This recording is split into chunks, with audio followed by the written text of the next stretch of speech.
all of my lovely green tea and I got really crunchy trying to make something that wasn't ready and trying to push through and thinking, oh, it's probably because I'm nervous and I'm just fumbling through this. And so I kept sticking with it until I realized I'm actually trying to make something that has many moving parts to it, many elements, and I'm not prepared in the ways that I need to in order to try to do this. So, took it back, took a break, took a snack. Let's try this again. Talking about something else and how timely what I want to actually talk about. So what I'm going to talk about in this video is a concept that's so central to my work. It's so central to how I try to live and how I try to approach my creativity and doing stretchy actions that sometimes feel fumbly, like this right now. And it's something that I needed to return to today. Maybe you also need to return to this concept or try practicing it or see how it applies to your own life.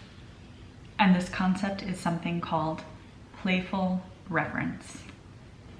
If you don't know who I am, my name is Maggie and I support sensitive creative thinkers in owning your desires, in cultivating your visions, and in bringing forth your gifts with plenty of tenderness and boldness. And that's what I'm here for. So I'm also a hand talker. And so buckle up if that bugs you. All right, let's get into playful reverence. I'm curious, just even thinking what that brings up for your own life. What does that make you think of? What kind of associations? Maybe there's people that kind of embody this and you're like, I think this is what this is. Or maybe you've tried something and you're like, I think I was kind of embodying this at this time. What comes up for you? I'm really interested to see how concepts and definitions actually play out in people's lives, and I can explain what it means to me and how I see this. But it becomes really juicy when you start to live into what a word means for yourself or a concept means for yourself. So here's how I describe and define playful reverence and try to have it really guide my work in whatever I do so long as I remember. So playful, giving and expressing amusement and pleasure. A lot of this is about centering fun, centering joy. I know that I can do the things that I care about and forget the fun element of it and forget that we will always be in process. Life does not resolve itself. There's always new variables, and that we might as well approach it with playfulness, with fun, with a sense of curiosity, with a curiosity about what brings us pleasure in life and how we can amplify that and how we can also carry that with us in terms of the air that we bring into spaces and when we're connecting with other people. This is something I think about with playfulness, is a non-attachment and a sense of let's see what happens. This is about approaching something, a conversation, a pattern, a habit, a project, your day, a wish, a change of habits or patterns or projects with a depth of heart, but also remembering that there's magic in the lightheartedness. And of course, playful reverence won't apply to everything. We can find possibility in some of our deepest challenges, but it doesn't necessarily apply to everything. So you just have to discern and figure out how it works for you. But the process of becoming more fully yourself, moving beyond your comfort zone and taking stretchy actions like this, it can be fun. And it can have a type of childlike wonder to it. And consciously integrating this childlike wonder can really help you out when things do get rocky. To me, playful reverence is about catching our shoulds and what something should look like, should feel like, what kind of timeline it should happen on, what kind of patterns should be resolved already because we've worked at them and they keep on circling back. It's about catching the shoulds and noticing that and reorienting as often as possible toward nourishment and pleasure to support the process. we can question our beliefs with a sense of playfulness. Where is the fun? Where is the delight? And what is your way of figuring things out, of creating the reality that you want to live in the ways that you can?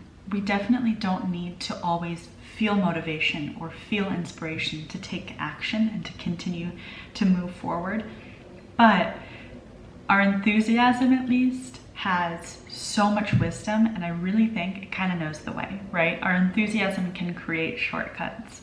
Our enthusiasm can give us a boost of vitality that helps us move through the difficulty of being uncomfortable, of being nervous, of having the shaky hands or the sweating palms. So how can you locate the joy in the smallest of ways? It might look like wearing yellow.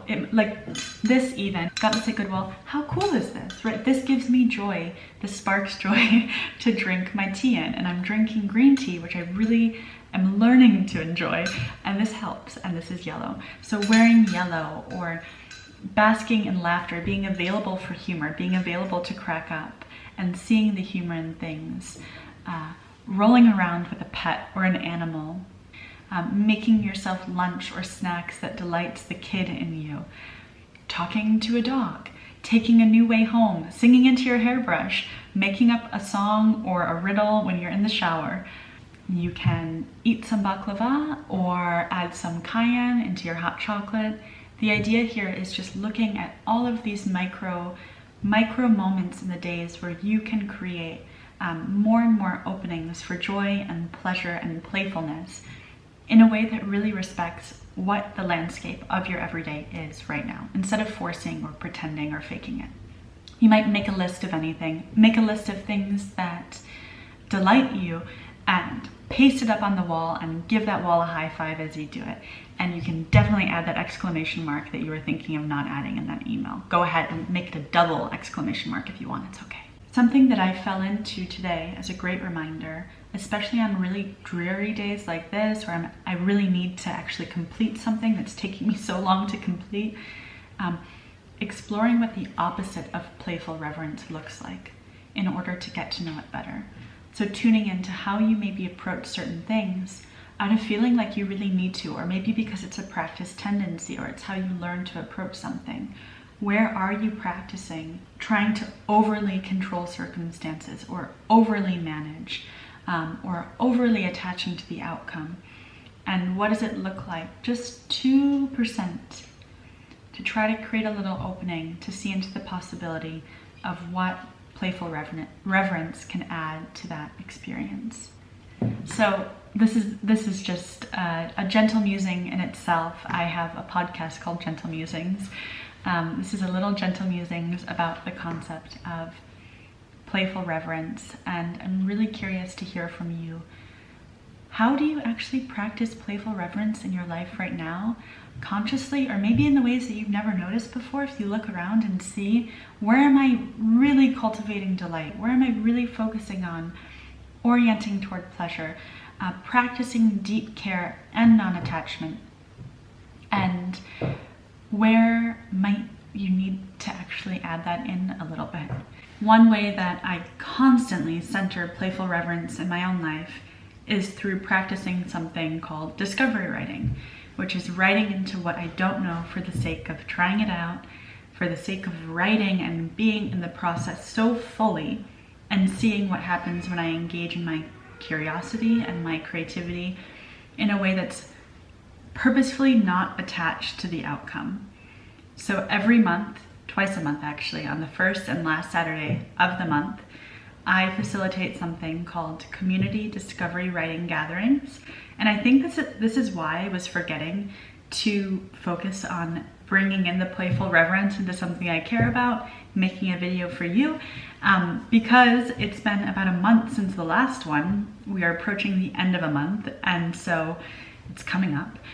So I need the reminder, maybe you need the reminder too. These community discovery writing gatherings are for you if you want to take yourself a lot less seriously and have a lot more compassion for your wobbles. If you want more lighthearted fun and less self-criticism, more creative power and less creative shrinking and playing small, which is a place that I know very well. more gentleness in stepping outside of your comfort zone and less white knuckling and trying to do something that kind of makes you freak out. It's a place of more liberating self-expression and less self-doubt, or at least giving the reins to self-doubt a lot less. I hope that you join me. If you want to check this out, I'll link everything below. We basically write for an hour, and there's opportunities to share what you've written in really small groups, and there's a lot of guidance around how that works. There's not feedback in this space. It's not a space for writers. It's a space for everyone. If you want to connect to your curiosity, if you've been feeling like you're really disconnected from that creative side of yourself, discovery writing in community is a way to immediately come back to it and generate a whole lot of writing in the process. So especially if you are a writer and experiencing writer's block, this is one reason why it's here too. Again, all of the information's below. There you can learn a lot more about it, and I really map out what the time looks like. But that's one of the places where I practice playful reverence, where I see other people practicing playful reverence too. And it's something that feels really necessary, especially now, at least in my own life, especially now, it feels more and more vital to bring playful reverence to the forefront and have it inform how I go about doing something and trying something and saying something, especially when it's difficult, or especially if it's something outside of my comfort zone or something that I've tried so many times before.